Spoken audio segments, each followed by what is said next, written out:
Merci d'être venus nombreux pour la présentation de ce projet de République solidaire.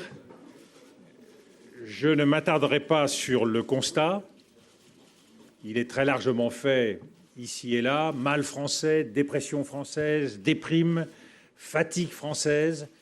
Une chose est sûre, nos problèmes sont réels et les résultats espérés au fil des dernières années ne sont pas au rendez-vous, qu'il s'agisse de résultats en matière de sécurité, qu'il s'agisse de résultats en matière de pouvoir d'achat ou encore d'emploi. Il y a aujourd'hui, à mon sens, un double risque. Il y a d'abord un risque économique de perte de souveraineté, de décrochage vis-à-vis de certains de nos compétiteurs, je pense en particulier l'Allemagne, les pays émergents, et il y a aussi un risque politique. Risque politique qui se concrétise avec la montée des peurs, avec le populisme, qui fait le jeu des extrêmes et des surenchères dans notre pays. En même temps, on ne peut que constater que les Français sont pleins d'énergie, chacun pris individuellement vit sa vie comme un projet personnel et a conscience des atouts que lui donne la France. Il y a là un paradoxe qu'il faut s'efforcer de surmonter et, à mon sens, la réponse, c'est la définition d'un projet collectif ambitieux. Il faut faire vivre ce projet collectif par des choix politiques forts et c'est bien ce projet que je veux présenter ce matin, projet que j'entends assumer, projet que j'entends incarner. Ce projet, il ne s'est pas fait sur un coin de table, il n'est pas dû au hasard. C'est le fruit d'une expérience et c'est le fruit aussi, parce qu'en politique, ça compte également, c'est le fruit d'un bilan, une politique menée de 2005 à 2007, politique sur laquelle Nicolas Sarkozy a pu s'appuyer pour emporter la bataille des présidentielles. Je rappelle brièvement 3 éléments. De 2005 à 2007, 600 000 chômeurs en moins. C'est l'effort collectif de tout un gouvernement. Et je rends ici hommage à Jean-Louis Borloo, Thierry Breton, Jean-François Copé, Nicolas Sarkozy, ministre de l'Intérieur. Deuxième point de résultat, 2 points de déficit public en moins et pour la première fois, un processus de désendettement qui est engagé dans notre pays à la suite des conférences nationales de finances publiques. Et également, 3e bataille, celle de la compétitivité qui a été menée, un commerce extérieur qui s'est stabilisé par une amélioration de notre compétitivité grâce à de nombreux outils qui ont été mis en place, et notamment les pôles de compétitivité. Ce projet, c'est aussi le fruit de 4 années de combat. Il s'est nourri d'un certain nombre d'alertes, de propositions que j'ai adressées à la majorité comme à l'ensemble des Français. J'ai dit dès 2007 qu'il ne pouvait pas y avoir de politique efficace sans justice sociale, et ce, dès le vote du paquet TEPA qui a fondé l'approche économique et financière du quinquennat. J'ai dit qu'on ne pouvait pas avoir une politique efficace sans rassemblement et qu'il ne fallait pas diviser les Français. Je l'ai y compris redit très fortement à l'occasion des grands débats qui ont été lancés. Je pense au débat sur l'identité nationale, je pense en réaction au discours de Grenoble, au débat autour de la question des Roms et encore plus récemment, débat sur la laïcité et l'islam. Il faut un rassemblement républicain et rester ferme sur nos valeurs. Nous ne pouvons pas transiger sur nos valeurs que nous devons affirmer avec sérénité. Enfin, j'ai dit qu'on ne pouvait pas réussir avec des demi-mesures, des demi-réformes et sans un véritable sursaut.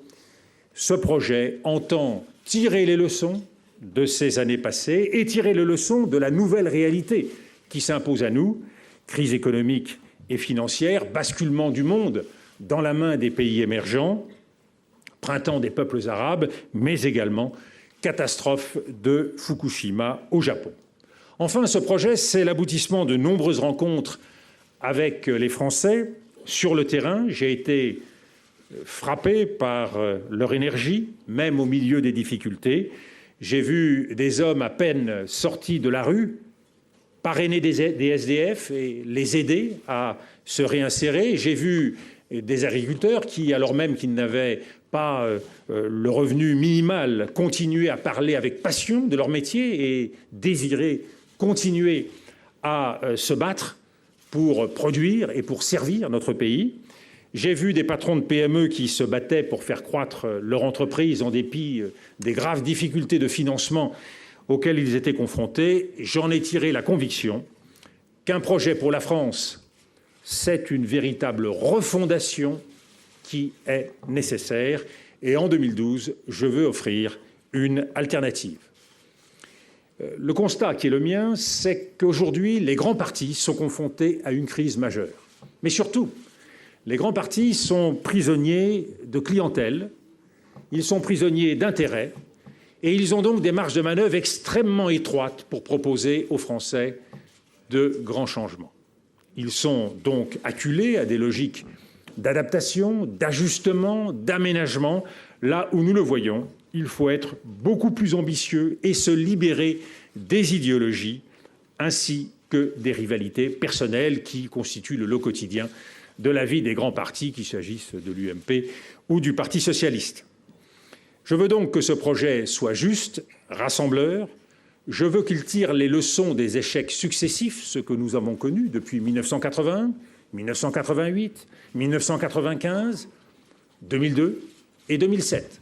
À chaque fois des promesses, à chaque fois des désillusions. Je ne participerai pas à une nouvelle aventure politique qui devrait se terminer par de telles désillusions, parce que c'est tout simplement la mort de la politique et mettre en péril notre République et notre démocratie. Quand nous faisons des propositions, nous les hommes politiques, nous devons être capables de les assumer, mais surtout, et c'est là le grand manque, la grande lacune de la politique nationale, nous devons nous en donner les moyens de réussir, c'est-à-dire nous doter des outils. En politique, il faut des principes. Nous avons la chance d'être un pays républicain avec des principes forts. Il faut également des outils. Aujourd'hui, ceux qui dirigent notre pays et ceux qui la dirigeront, droite et gauche, n'ont pas à leur disposition les outils. C'est conduire une voiture sans volant. Cela explique à quel point il y a un décalage entre les promesses et les réalités. Alors, je pose un point de départ. J'ai parlé de révolution de la dignité. Je peux parler, pour ne pas effaroucher quiconque, de société de dignité. Mon point de départ, c'est la dignité du citoyen. Il faut en effet inventer le citoyen, car depuis 1789, le citoyen, c'est le grand oublié de la République française. Inventer le citoyen, c'est répondre à 4 exigences et se doter de 4 outils qui permettront à ce citoyen de s'affirmer. La première exigence, c'est donner aux citoyens la capacité d'exister, et c'est pourquoi je propose un revenu citoyen. Le revenu citoyen, c'est une garantie de revenus fixée à 850 € par personne au-dessus de 18 ans. Je rappelle qu'il y a aujourd'hui en France 8 millions de personnes qui touchent moins de 750 €, donc vous voyez le progrès que nous engagerions avec un tel revenu garanti. C'est donc pour 5 millions de personnes, 850 € garantis, et c'est par ailleurs un coup de pouce au pouvoir d'achat pour tous ceux qui touchent moins de 1 500 €, entre 850 € et 1 500 €. Il y aurait donc une part dégressive du revenu citoyen affecté à ceux qui sont en dessous de 1 500 €. Cela concerne 20 millions de Français. Ce revenu citoyen permettra à chacun de vivre dignement, d'exercer sa citoyenneté. Et il y a pour moi, derrière ce revenu citoyen, un double avantage. Le premier, c'est que nous poserions ainsi les bases d'un nouvel ordre social avec à la fois plus de transparence du système d'aide et plus de justice.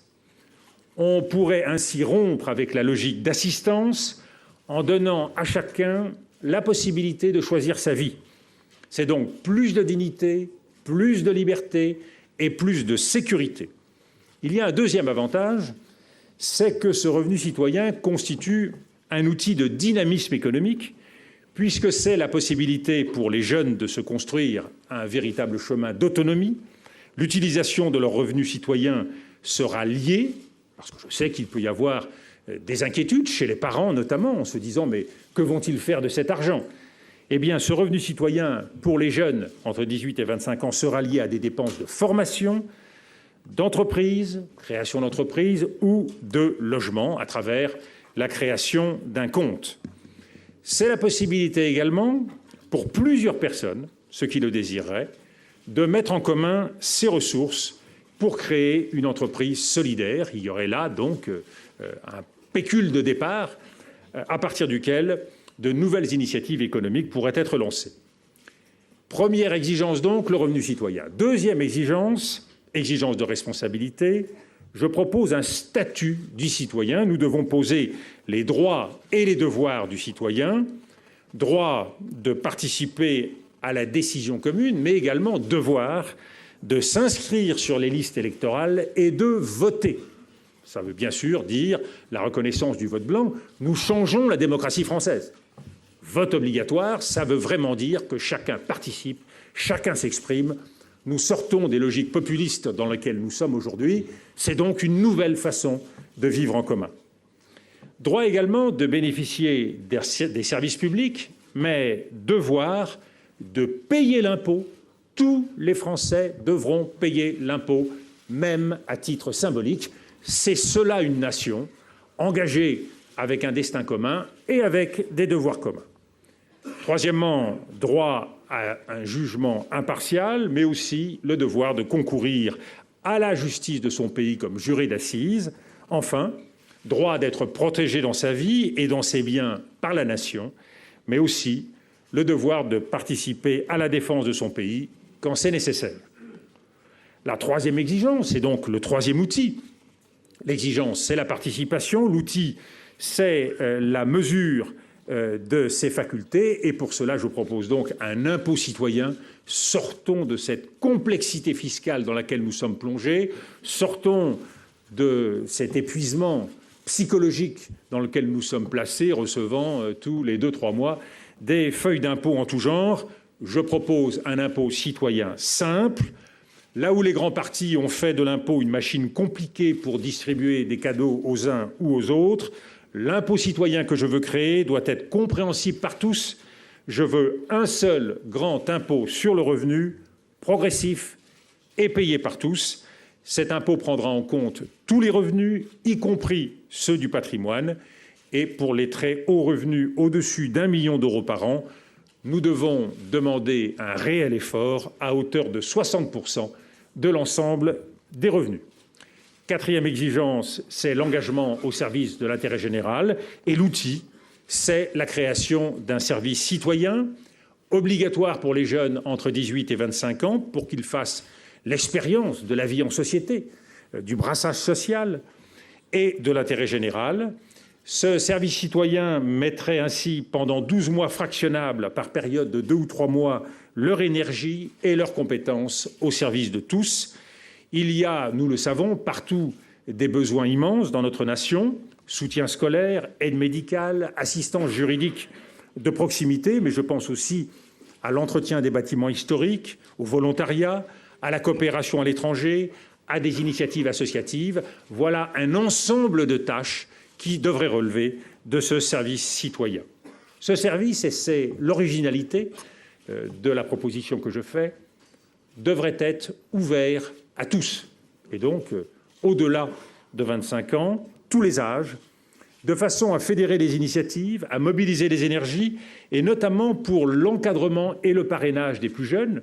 Nous ne disposons plus du vivier de l'encadrement militaire, donc il faut que toutes les bonnes volontés, que tous ceux qui le souhaitent, ceux qui souhaitent prendre une année sabbatique pour se consacrer au service des autres, puissent le faire en préservation de leurs droits sociaux.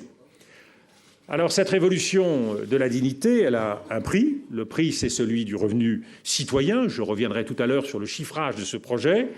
C'est vrai, il faut payer ce prix comme pour toutes les grandes réformes fondatrices de notre histoire, comme pour l'impôt sur le revenu qu'ont créé les Républicains à la veille de la Première Guerre mondiale, comme pour la sécurité sociale que le général de Gaulle a instituée avec un consensus très large de l'ensemble des forces politiques au lendemain de la Seconde Guerre mondiale. Mais ce que nous permettra ce revenu citoyen n'a pas de prix. Nous pourrons ainsi véritablement redevenir un peuple qui compte et un peuple qui agit, un peuple sans citoyens ou uniquement avec des citoyens de papier. Ça ne constitue pas un peuple capable de s'affirmer, pas plus sur la scène nationale que sur la scène mondiale. À partir de cette révolution de la dignité, nous pourrons engager une véritable refondation républicaine. Et vous verrez, à travers les propositions que je vais faire, que nous sommes très loin des propositions d'aménagement, d'ajustement des autres grands partis politiques. Je pars de mon expérience. Je l'ai vécu comme secrétaire général de l'Élysée, je l'ai vécu comme Premier ministre. Nous n'avons pas les leviers, en tant que responsables politiques, pour agir. On peut prétendre agir, on peut faire des images, on peut prendre des décisions, mais au bout du compte, ces décisions ne s'appliquent pas parce que ces leviers ne sont pas suffisamment puissants. Il y a une impuissance qui mine la légitimité démocratique. Nous sommes à un tournant, comme nous avons pu l'être dans le passé, en 1880, grande révolution républicaine engagée à l'époque, comme en 1945, avec la refondation sociale, et comme en 1958, avec la création et les institutions lancées de la Ve République. Je veux d'abord une refondation des pouvoirs. Et ça implique de revenir à l'esprit des débuts de la Ve République.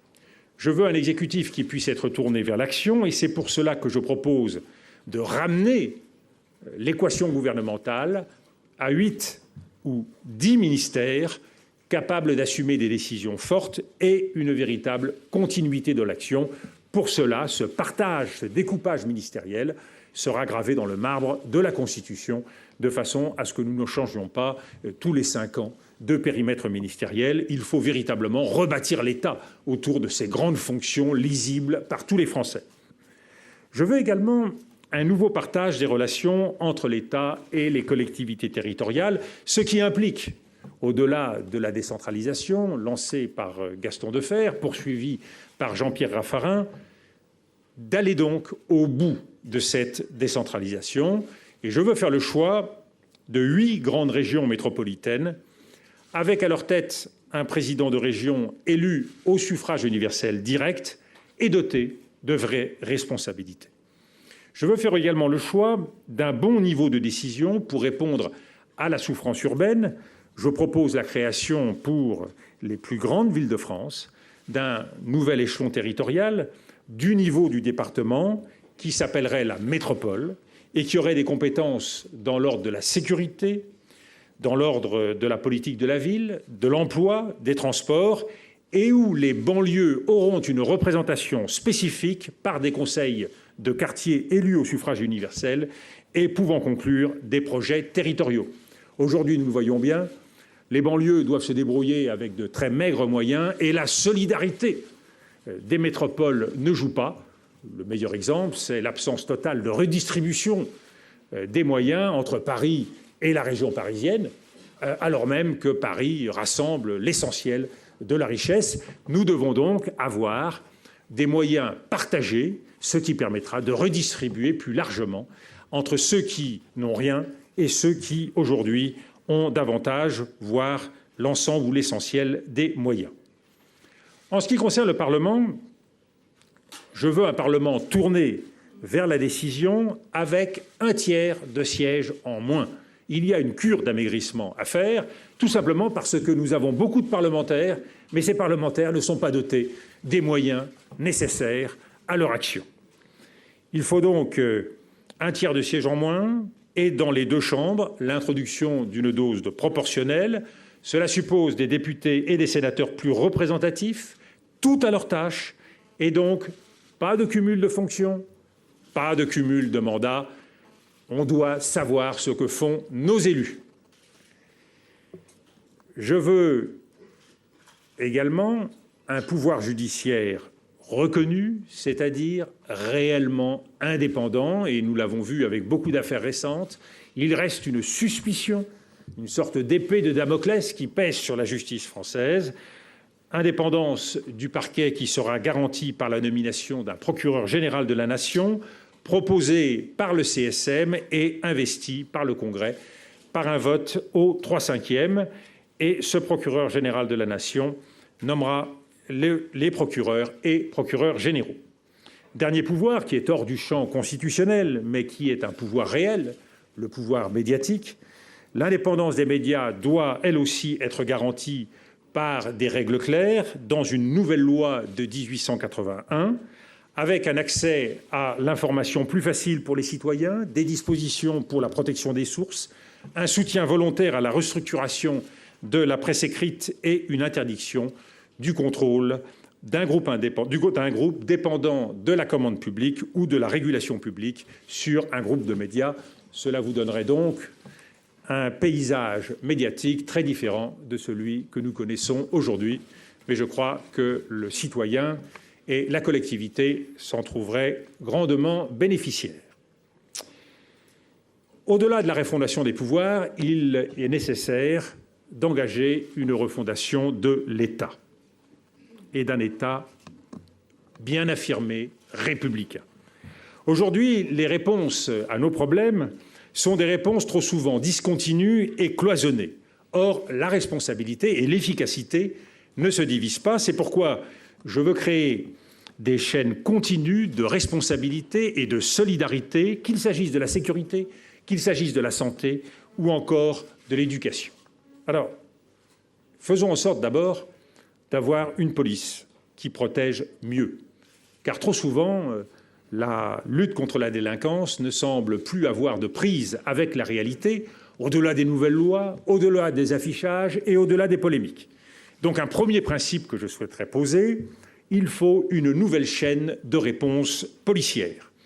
Je propose la création d'une nouvelle police municipale et métropolitaine qui assumera les fonctions de patrouille, de surveillance, de tranquillité publique et d'interpellation, avec une présence 7 jours sur 7 dans l'ensemble des quartiers. La police nationale se concentrera sur la répression judiciaire et le maintien de l'ordre, travaillera en partenariat étroit avec cette nouvelle police municipale.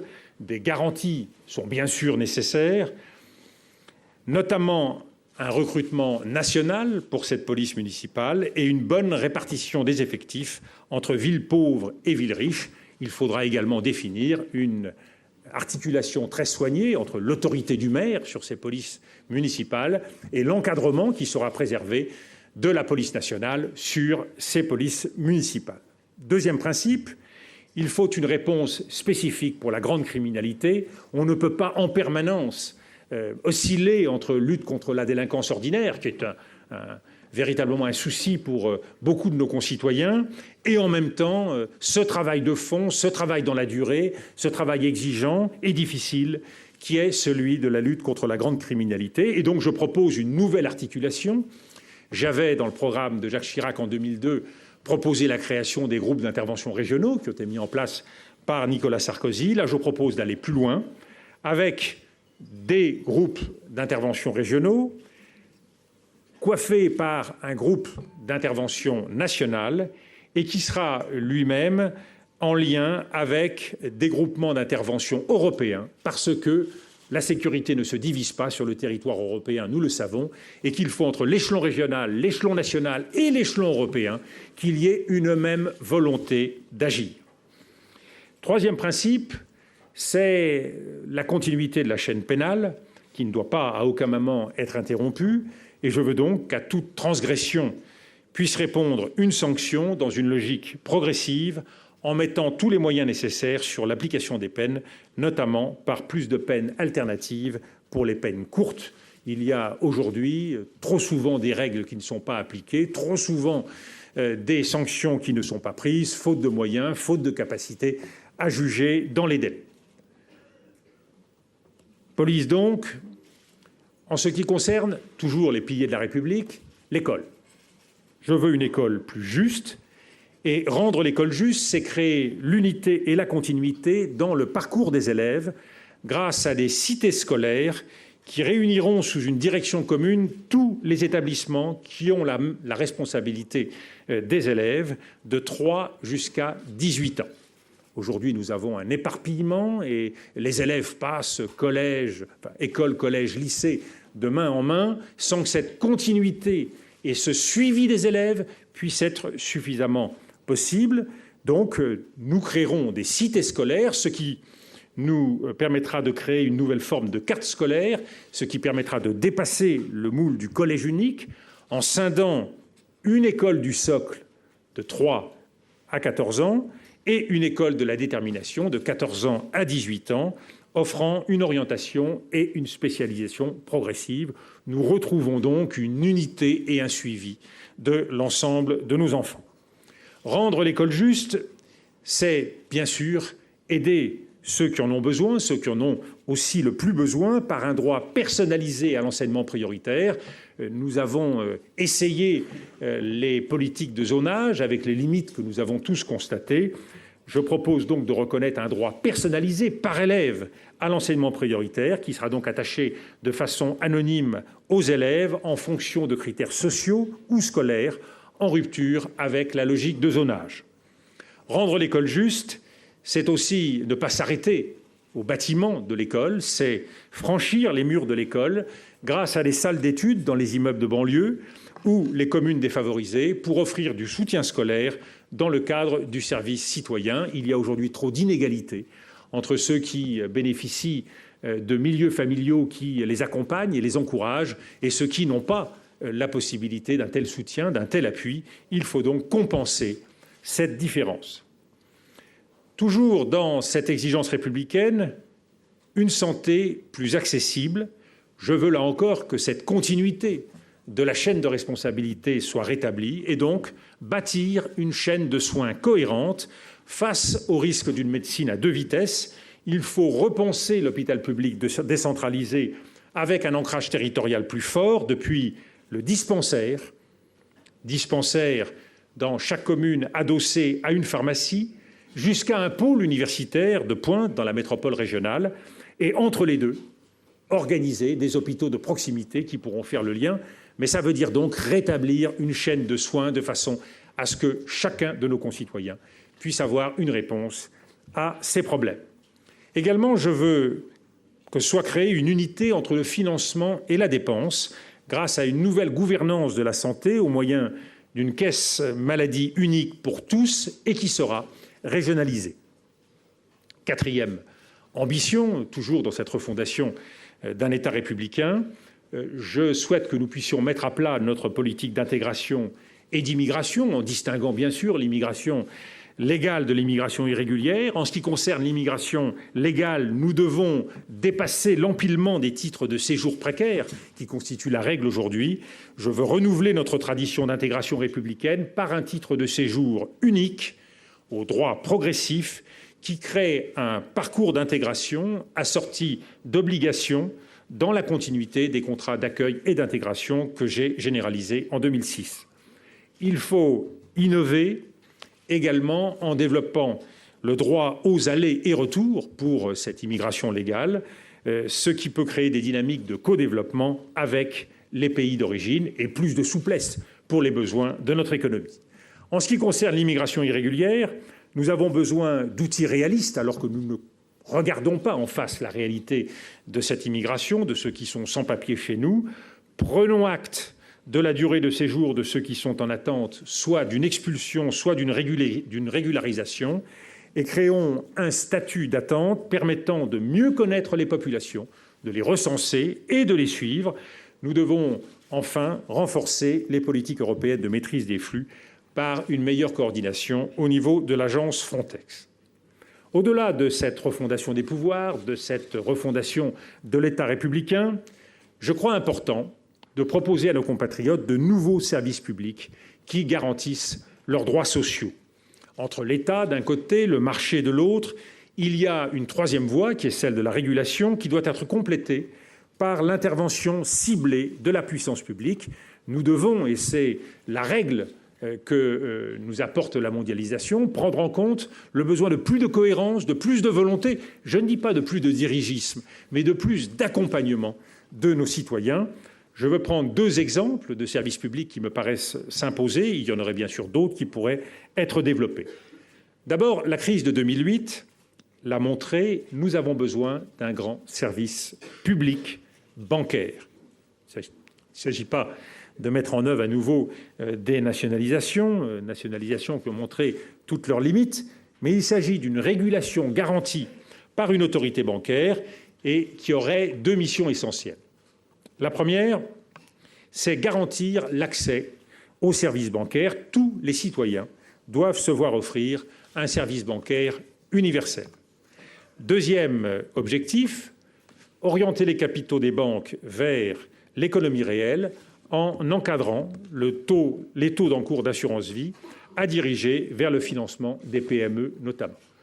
Nous devons faire en sorte que chaque citoyen puisse ouvrir un compte. Nous devons faire en sorte que les PME puissent être financées dans de bonnes conditions. Ça veut dire prévoir, au regard des avantages importants dont bénéficient les banques et du soutien garanti que nous leur apportons quand il y a crise, nous devons avoir en contrepartie des obligations de service public pour un meilleur service des Français. De la même façon, il me paraît important d'organiser un véritable service public du logement qui aurait 3 missions. D'abord, garantir un logement salubre à chacun en réprimant sévèrement les abus criminels. Deuxièmement, ajuster l'offre et la demande en créant un système d'information nationale sur l'occupation des logements et sur la demande de logements sociaux. Troisièmement, proposer une offre adaptée à tous les types de ménages. Pour les plus défavorisés, il faut à la fois un parc social public, mais il faut aussi une offre sociale privée à partir d'un cahier des charges clair. Il faut donc encourager cette offre privée. Je ne suis pas favorable, comme le proposent les socialistes, à un encadrement, mais au contraire à un jeu d'obligations réciproques avec des contreparties fortes données aux propriétaires de logements privés qui pourraient l'affecter au logement social. En ce qui concerne les classes moyennes, pour qui le logement est une inquiétude majeure, il faut un encadrement contractuel des loyers dans les zones tendues en fonction des revenus des ménages. Dans le même esprit de ces nouveaux services publics, je souhaiterais que le service citoyen puisse constituer un véritable service public, un grand service solidaire de proximité. Ce service citoyen, c'est une solidarité concrète qui a un visage, qui a un nom. Je veux que ce soit un cadre juridique favorable pour unifier les activités de l'économie sociale et solidaire, qui aujourd'hui se développe beaucoup dans notre pays et dans beaucoup d'autres pays européens, mais qui a besoin d'un cadre structuré pour trouver un véritable développement. Ce service citoyen, c'est un gage de proximité. Je veux que dans chaque commune, par exemple, il y ait un local mis à la disposition où se retrouveraient des jeunes ou moins jeunes pour des activités d'intérêt général. Au-delà de cette refondation politique, il faut une véritable transformation de notre modèle économique. Et j'estime que face à la mondialisation, il n'y a pas de fatalité. Nous pouvons devenir des pionniers dans la nouvelle économie mondiale de la sobriété énergétique et de l'innovation technologique, à condition de définir les bons leviers. Alors quels sont ces leviers ? Le premier levier, me semble-t-il, c'est une fiscalité intelligente qui pilote l'économie et enclenche un changement de comportement. Je propose donc, dans ce sens, la création d'une TVA dite 3E, une TVA emploi, environnement et exportation. Cette TVA sera écomodulable. Elle pourra varier entre des taux de 19,6 et 24,6 points pour certains produits exceptionnels, bien sûr, en fonction de critères écologiques de production. Cela permettra d'engager une transformation de nos modes de consommation vers plus de responsabilité et de sobriété. Cette TVA sera également sociale. Elle permettra de réduire le coût du travail de 4 points d'un coup. Nous avons besoin d'être plus compétitifs et donc nous avons besoin de réduire le coût du travail. Elle serait fixée à un niveau moyen de 22 points. Cela signifie un véritable choc de compétitivité, l'équivalent de ce que pouvait être dans le passé une dévaluation. Cette TVA sera juste, car elle ne pèsera pas sur le taux des produits courants, qui est de 5,5% et qui le restera. Cette TVA est efficace car elle rétablira mécaniquement l'équilibre avec les productions étrangères en pesant sur les importations. Le deuxième levier dont nous avons besoin, c'est celui permettant de mobiliser l'ensemble des énergies. Et pour moi, la mobilisation, c'est d'abord la participation des salariés à la décision par l'invention, la définition d'une cogestion à la française. Les salariés doivent avoir un tiers des sièges au conseil d'administration et de surveillance, et nous verrons alors un véritable infléchissement dans les entreprises avec une meilleure prise en compte du pouvoir d'achat, de l'emploi, des conditions de travail. C'est un nouveau rapport de force qui s'instaure, qui crée les bases d'un véritable dialogue social et le respect entre les uns et les autres. La mobilisation, c'est aussi la participation des salariés à la réussite de l'entreprise.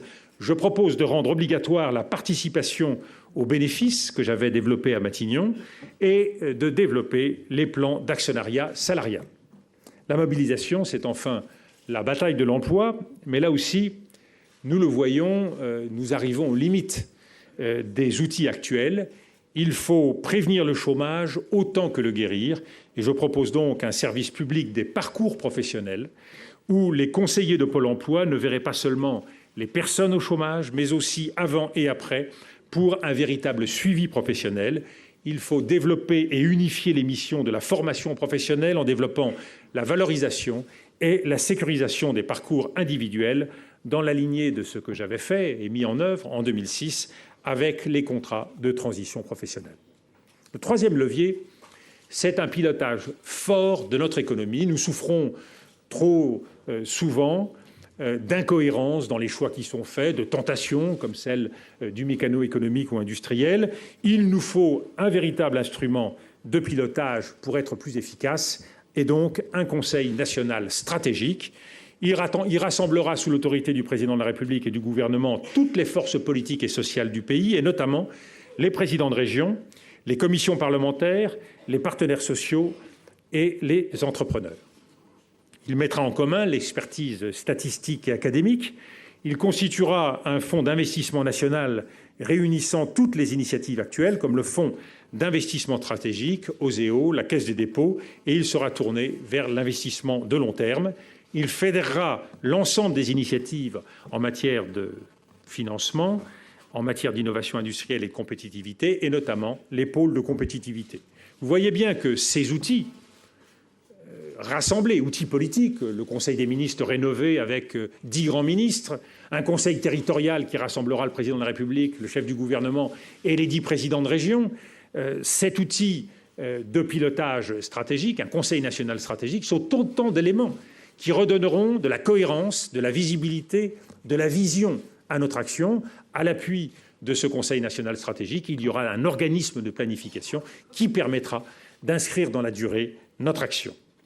Pour être plus efficace, nous devons également nous doter des instruments de l'excellence universitaire, de la recherche et de l'innovation. Pour peser dans la recherche mondiale, il faut fonder une vingtaine de grandes universités et donc rassembler les énergies, rassembler les forces, en lieu et place des 80 aujourd'hui, qui disposeront ainsi d'une offre complète et diversifiée, à la fois d'enseignement, de proximité et de recherche de pointe, et qui auront vocation à rassembler les grandes écoles et les classes préparatoires d'un même territoire. Nous avons aujourd'hui un système divisé, un système en concurrence qui, malheureusement, ne crée pas les synergies indispensables. Donc rassemblons autour d'une vingtaine de grands pôles universitaires l'ensemble des moyens, y compris les grandes écoles et les classes préparatoires, de façon à créer de véritables filières d'excellence.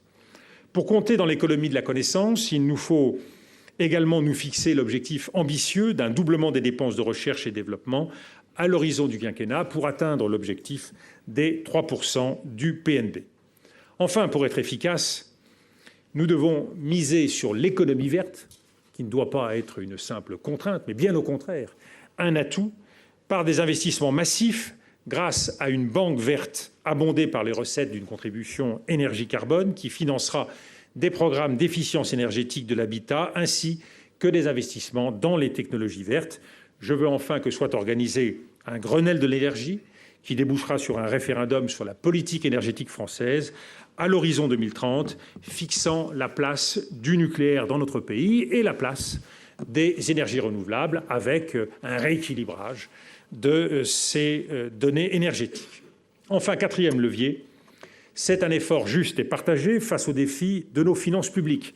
L'assainissement de nos finances publiques doit rester une priorité. Le premier effort, c'est la réduction des dépenses, qui passe pour moi par une programmation pluriannuelle des effectifs de la fonction publique.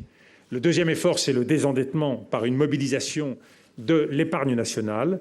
C'est pourquoi je propose un emprunt citoyen qui financera une caisse d'amortissement de la dette avec des bons au taux du livret A fortement sécurisés. Caisse donc d'amortissement de la dette dans l'esprit de ce qu'a proposé encore récemment Édouard Balladur. Le troisième effort, c'est un financement réaliste pour réaliser ce projet. Et là, nous avons deux défis d'une égale ampleur. Premier défi, c'est financer le revenu citoyen à hauteur de 30 milliards par an. Deuxième défi, c'est combler le déficit pour revenir en 2017 à moins de 3%. Je ne crois pas l'objectif d'un retour à 3% en 2013 réaliste, pas plus que je ne pense que les objectifs assignés à des pays comme la Grèce, l'Espagne, le Portugal ou l'Irlande ne sont réalistes.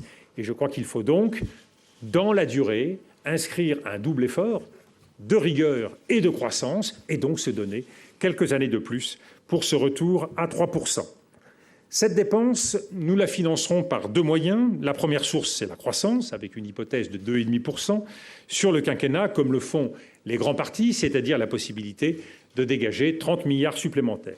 Deuxième source, c'est la justice fiscale par un relèvement de l'impôt sur le revenu et le revenu du patrimoine de 19 milliards d'euros, pesant sur les 3% les plus riches des Français, également par une surcote de l'impôt sur les sociétés des grandes entreprises qui sont moins taxées que les PME, et cela permettra d'abonder les caisses de l'État pour 9 milliards d'euros. Il faut y ajouter 2 milliards de réduction sur les dépenses, c'est-à-dire là encore un total de 30 milliards d'euros. Alors c'est vrai, et je l'assume, c'est un alourdissement prévisionnel du taux des prélèvements obligatoires de l'ordre d'1,5 point de PIB à la fin du quinquennat, mais ce sera moins que le maximum qui a été atteint en 1999. Ce sera une dépense publique inférieure à celle d'aujourd'hui. Donc c'est un chemin volontaire et réaliste. Grâce à ces outils, nous serons en mesure de donner à notre pays une véritable ambition mondiale. Nous avons, à mon sens, 4 grands choix à faire pour cela. Le premier choix, et qui est souvent le parent pauvre, oublié, là encore, par les grands partis, on l'a vu récemment avec le Parti socialiste, c'est le choix de la culture. Pour redonner à la France sa vocation de terre d'accueil, de la création culturelle, je propose que nous assumions collectivement une exception culturelle française qui exempterait d'impôt sur les revenus personnels, qui exempterait d'impôt les revenus personnels de la création sous un certain plafond. De la même façon, les grands créateurs qui s'installeraient en France, et je pense que notre intérêt, c'est de les attirer le plus possible, recevraient la possibilité de payer leur impôt par dation d'œuvre. Je veux également que nous puissions réaliser l'ambition d'une grande agence, Culture France. Malheureusement, l'agence actuelle a vu ses pouvoirs rognés. Il faudrait donc élargir ses moyens et ses capacités pour mieux accompagner notre création vers l'étranger. Deuxième choix essentiel, c'est celui de l'Europe. À nous de prendre une fois de plus l'initiative pour relancer l'Europe par son cœur. On a fait l'élargissement à 27, il faut maintenant redonner vie à cette Europe, lui redonner une capacité d'action pionnière. Et je propose la création d'un haut conseil franco-allemand doté d'un secrétariat permanent et matérialisé par des conseils des ministres communs mensuels. C'est entre la France et l'Allemagne que doit se jouer le socle de la gouvernance de l'euro, par un grand accord mettant l'ensemble des dossiers sur la table, la convergence budgétaire par plus de rigueur, mais aussi une stratégie de croissance par l'investissement et les grands projets, notamment au moyen d'euro-obligations. La situation difficile de l'économie française et la situation financière de la France nous a conduit à nous aligner sans condition devant l'Allemagne. Notre relation avec l'Allemagne, c'est une relation économique, financière, mais aussi une relation politique, stratégique. C'est un véritable enjeu pour constituer une puissance européenne. Il y a donc matière, dans le débat, à rééquilibrer nos relations avec l'Allemagne. Le troisième grand choix, c'est le choix du monde. Quand on fait le choix du monde, il ne faut jamais oublier les atouts dont nous disposons. Et parmi ces premiers atouts, c'est bien sûr l'outre-mer. L'outre-mer avec tout ce que l'outre-mer représente sur le plan économique, sur le plan humain, sur le plan culturel, sur le plan historique. Et je souhaite donc que l'outre-mer puisse rester cet atout d'envergure, ce qui veut dire faire en sorte que l'outre-mer puisse rester une priorité pour la France. Dans cette vocation mondiale de la France, dans ce choix du monde pour la France, nous devons bien sûr défendre notre vision du monde. Ça veut dire rester en initiative sur les crises. Et pour cela, il faut à mon sens se doter d'un nouvel outil pour mobiliser l'ensemble des ressources d'expertise dans un conseil de politique étrangère auprès du président de la République, de façon à éclairer ses choix. Il y a eu des intuitions et des actions que j'ai soutenues au cours des derniers mois, mais nous devons encadrer la réaction de la France dans des situations de crise et donc éviter tout atermoiement, tout risque d'hésitation, tout risque d'agitation. Pour cela, un Conseil de politique étrangère pourrait inscrire dans la durée, à travers des propositions en continu, la possibilité pour la France de répondre à l'ensemble des défis. De la même façon, il nous faut une méthode claire pour gérer nos opérations extérieures qui, là aussi, au fil du temps, donne un sentiment parfois d'improvisation. Nous ne pouvons pas permettre et nous ne devons pas laisser nos armées dans des situations difficiles, sans mission claire sur des théâtres extérieurs, pas de mission sans mandat international, sans calendrier contraignant et sans stratégie politique clairement définie de la part de la France. Vous l'aurez compris, ça veut dire engager un calendrier de retrait rapide pour l'Afghanistan. Je crois que la chose progresse dans les esprits, au plus haut niveau dans notre pays, car on voit bien, au-delà des cocoricots de certains militaires de grands pays, que la réalité n'est pas celle qu'on croit. Partir, ça ne veut pas dire mettre la clé sous la porte, ça veut dire préparer les choses. Préparer les choses aujourd'hui, c'est quoi? C'est un grand rassemblement national afghan qui ne sera pas possible tant que la menace d'un retrait ne sera pas sur la table. L'ensemble des forces doit se réunir. De la même façon, ça veut dire un rassemblement régional, une conférence régionale de l'ensemble des pays de la région qui aujourd'hui sont spectateurs de la crise afghane et qui ne prennent pas leurs responsabilités, l'Iran, la Russie, la Chine, le Pakistan, l'Inde, et qui n'accepteront pas un chaos à leur porte. Le début donc de la responsabilité, c'est la prise de conscience par les Afghans eux-mêmes et par les pays de la région de leurs responsabilités. Et à partir de là, nous accompagnerons politiquement, stratégiquement, économiquement l'Afghanistan. Au-delà de cette nouvelle méthode sur les théâtres extérieurs, nous avons besoin d'une véritable ambition et d'une véritable adaptation au nouveau monde. Et je propose que notre diplomatie soit largement redéployée vers les pays émergents où l'essentiel des enjeux se situe aujourd'hui. Quand nous voyons l'économie allemande tourner vers les pays à forte croissance dans le monde, c'est-à-dire vers les pays émergents, et que nous restons tournés vers des pays à faible croissance, il y a aujourd'hui un cap à franchir, il y a une ambition à fixer si nous voulons avancer. Enfin, nous avons un devoir d'indépendance et je reste convaincu que le retour dans le commandement intégré de l'OTAN n'est pas un atout pour la France. Sortir donc du commandement intégré de l'OTAN de façon à retrouver l'ensemble de nos marges de manœuvre, de façon à pouvoir peser et assumer au coup par coup notre décision de participation et par ailleurs, parce que c'est la nécessité, développer une Europe de la défense. Il y avait l'espoir que l'Europe de la défense se développerait à la faveur du retour de la France en commandement intégré. À l'évidence, ce n'est pas le cas et c'est même l'inverse. Quatrième grand choix, c'est celui de l'exportation. Nous avons les moyens de peser dans l'économie mondiale en faisant de nos PME le fer de lance de l'exportation grâce à une politique de filière qui intègre les grandes entreprises, les PME, le secteur bancaire pour développer le tissu d'entreprises de taille intermédiaire qui nous manque. Donc cette ambition de l'exportation à travers la redistribution des pouvoirs en France, et y compris ces 8 grandes régions qui constitueront des territoires stratégiques et qui permettront de porter nos entreprises à l'étranger. Nous devons également faire valoir nos intérêts, notamment dans le cadre européen, en appelant à une série de grandes négociations avec nos partenaires commerciaux principaux à partir d'une règle de réciprocité qui aujourd'hui n'est pas respectée et qui ne nous permet pas de lutter à armes égales avec nos compétiteurs.